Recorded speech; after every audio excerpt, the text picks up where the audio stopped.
Mga kababayan, bilang tao, karapatan ni unang ginang Lisa Marcos na makaramdam ng sama ng loob at galit. Subalit, ang kanyang personal na damdamin ay walang kinalaman sa aking mandato bilang isang opisyal ng pamahalaan. Upang makausad tayo, iiwan na natin sa isang pribadong pag-uusap sa pagitan lamang namin ni Pangulong Bongbong Marcos Jr.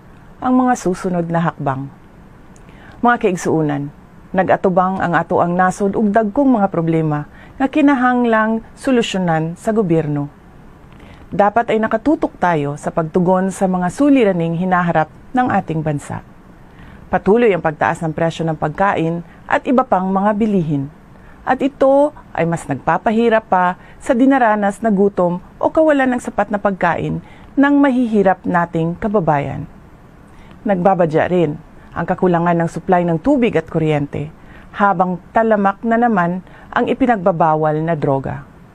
Samantala, hindi pa rin natatapos ang banta ng kriminalidad, terorismo at insurhensiya sa ating bansa. Kini ang mga butang nga angay natong hatagan ug pagtagad. Unahin natin ang Pilipinas. Syukran.